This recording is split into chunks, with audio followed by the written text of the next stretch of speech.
అనేటువంటి దానిలో ధర్మం అనేటువంటి దాన్ని ఏమాత్రం వదలకుండా పట్టుకుని నిబద్ధతతో సంకల్పంతో శివయజ్ఞాన్ని చేస్తూ ఉంటాడు, జగత్తంతా శివస్వరూపాన్ని దర్శిస్తూ ఉంటాడు, అటువంటి వాడు మాత్రమే ఆ శివుడి యొక్క అనుగ్రహం వల్ల ఆ కాలము కింద ఉన్నటువంటి లోకాలు, పైన ఉన్నటువంటి వాడు ఈ కాలమునకు అతీతుడుగా ఉన్నటువంటి వాడు, ఆ కాలాతీతుడైనటువంటి శివుడి యొక్క అనుగ్రహం వల్ల ఈ కాలమునంతటినీ శివస్వరూపంగా మార్చుకున్నటువంటి వాడు ఆ కాలాతీత స్వరూపుడైనటువంటి పరమేశ్వరుడు వైపు ప్రయాణం చేయడం కోసం ఈ కాలచక్రాన్ని దాటి ప్రయాణం చేస్తాడయ్యా. అటువంటి వాడికి అటువైపు వెళ్ళంగానే ఒక వృషభ దర్శనం జరుగుతుంది. అది తెల్లగా ఉంటుంది. ఆ తెల్లగా ఉన్నటువంటి వృషభానికి నమస్కరించుకొని కనుక దాని స్వరూపాన్ని చూస్తే దాని 4 కాళ్ళల్లో సత్యము, ధర్మము, తపోనిష్ట, ఆస్తేయం అనేటువంటి ధర్మ స్వరూపాలన్నీ కూడా కనపడతాయి. దాని నోట్లోంచి వేదము వినపడుతూ ఉంటుంది. దాని శరీరం అంతా కూడా మృదువుగా, సాత్వికంగా, ఆనందాన్ని కలిగించేటువంటిదిగా ఉంటుంది. దాన్ని తోడు తీసుకుని ప్రయాణం చేస్తాడు వెళ్ళినటువంటి వాడు.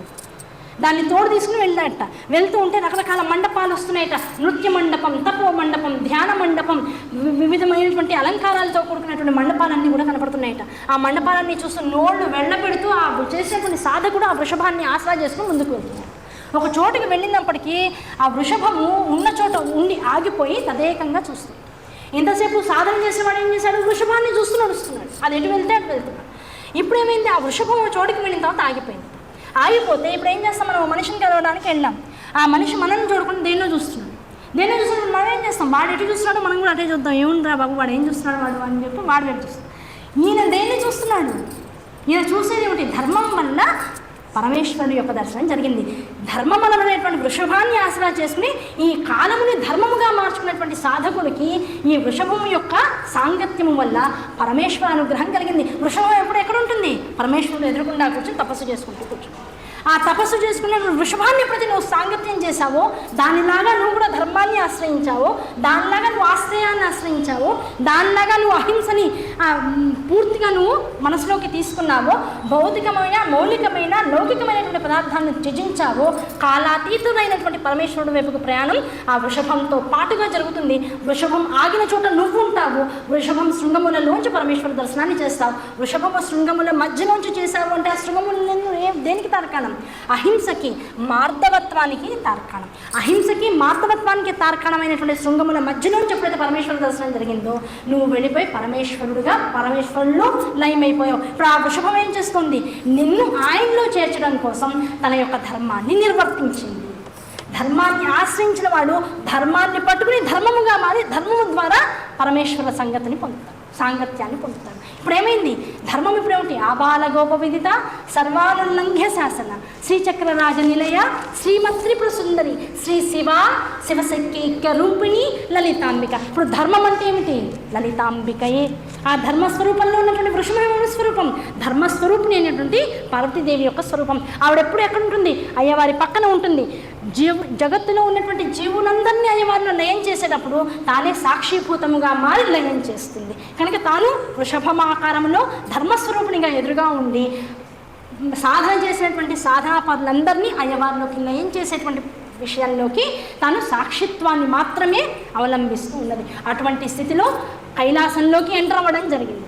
దేని ద్వారా? ఇదంతా దేని ద్వారా జరిగింది? ముందు శివలింగ స్వరూపాన్ని దర్శించాం, క్షేత్ర స్వరూపాన్ని చూసాం, శివలింగ స్వరూపం ఎలా ఆవిష్కృతమైందో తెలుసుకున్నాం, దానికి ఎలా పూజలు చేయాలో తెలుసుకున్నాం, ఎటువంటి తిథులు, వారాలు, నక్షత్రాలు, మాసాలు కావాలో సంవత్సరంలో తెలుసుకుంటూ ఉన్నాం.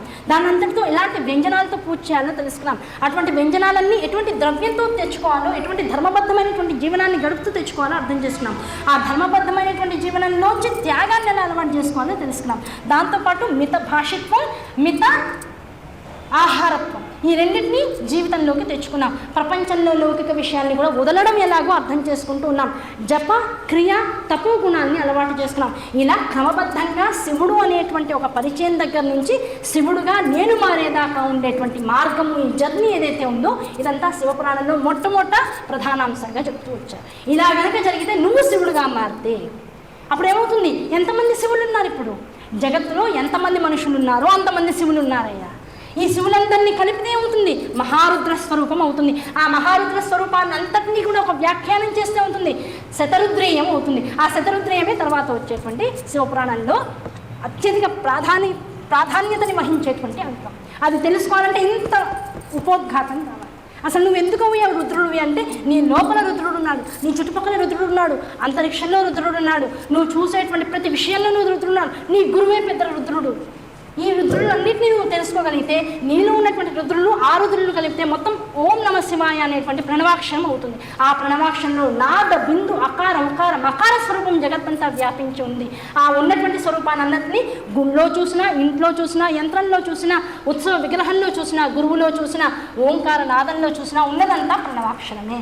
ఆ ప్రణవాక్షరంలో ఉన్నటువంటి అసలు స్వరూపాన్ని బయటికి తెచ్చుకో, దాన్ని ఎలా సాధన చేయాలో తెలుసుకో, దానికోసం శరీరాన్ని వినియోగించు, కాలాన్ని సాధన చేయి, పట్టుకో. ఆ కాలాన్ని పట్టుకుని శరీరాన్ని వంచి ఎవడు సాధన చేస్తాడో అహంకార మమకారాలన్నీ తొలగిపోయి జీవన్ముక్తుడై ఈ శరీరంతో ధర్మబద్ధమైనటువంటి వృషభాన్ని ఆలింగనం చేసుకుని పరమశివ లోకానికి ప్రయాణం కడతాడు. అటువంటి వాడు పరమశివ దర్శనం చేస్తూనే పరమశివుడిలోకి ఐక్యమవుతాడు. అప్పుడు పరమశివుడు నందికేశ్వరుడు చెప్పేటువంటి శతరుద్రియం వినడానికి అర్హత లభిస్తుంది. అది మొత్తం ఈ శివపురాణంలో ఉన్నటువంటి ఉపోద్ఘాతం అనబడేటువంటి 30 ఇదంతా కలిపితే ఉపోద్ఘాతం. అసలు శతరుద్రియం ఇంకా ముందు.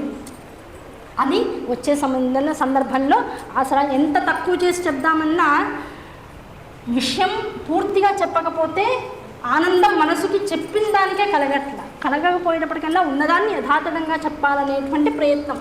అది ఎంతవరకు అర్థమైందనే తర్వాత విషయం.